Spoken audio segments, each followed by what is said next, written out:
Good evening and welcome in tonight's news. The lower house approves draft laws on the right to access information and social development. The foreign minister stresses during meetings held in Brussels that the two-state solution is the only path to a just peace.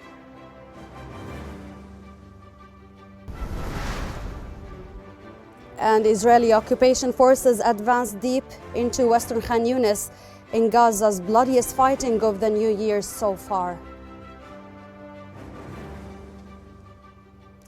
Welcome again. I'm Samah, Talala. The lower house of parliament has approved in a legislative session headed by Speaker Ahmed Al-Safadi a draft law amending the law of the right to access information. According to the validating reasons of the law, the new amendments are in line with international agreements and best practices on access to information laws and aim to enhance transparency, integrity, and anti-corruption measures while promoting a culture of the right to know and access to information. During the session, the House also approved the 2023 draft social development law, which aims to define measures related to licensing institutions that provide social care and regulate social work profession.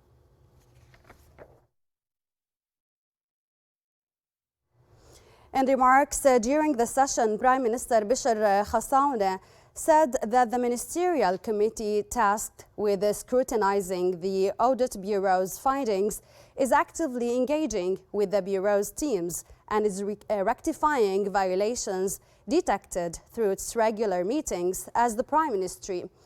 The Prime Minister expressed appreciation for the Audit Bureau's role as a distinguished independent oversight institution, affirming the government and lower house of Parliament's unwavering support for the Bureau's efforts to preserve public funds. Khassaoune commended the significant progress made by the Bureau in adopting and reinforcing the best international practices in its work methodology.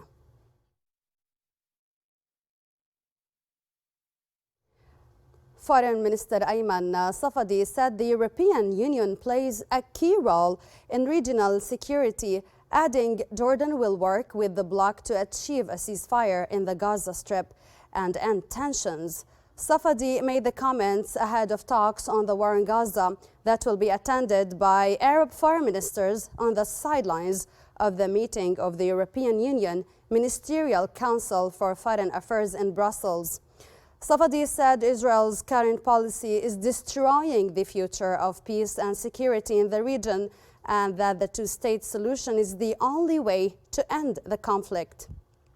He said Israel is defying the whole international community and it's about time the world took a stand.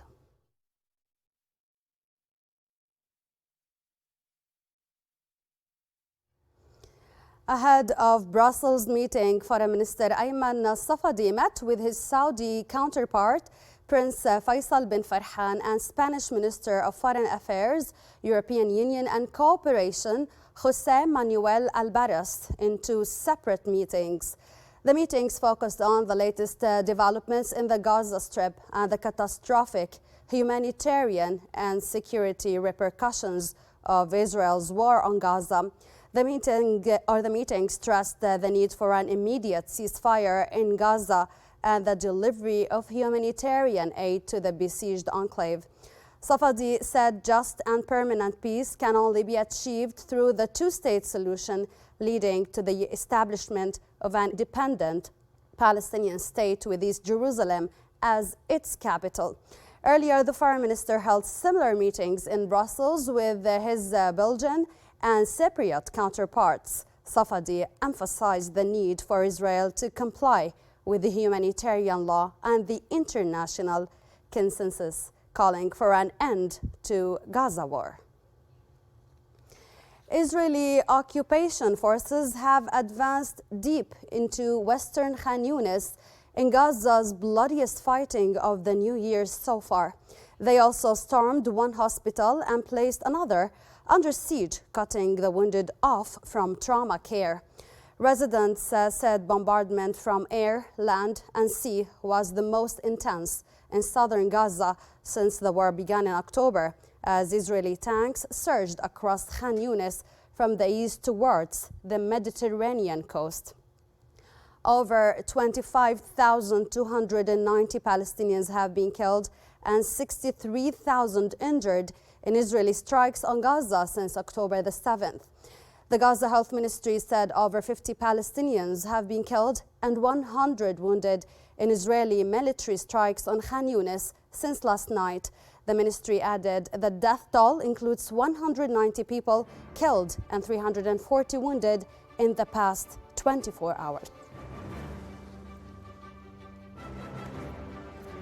That's it for tonight. Thank you for watching.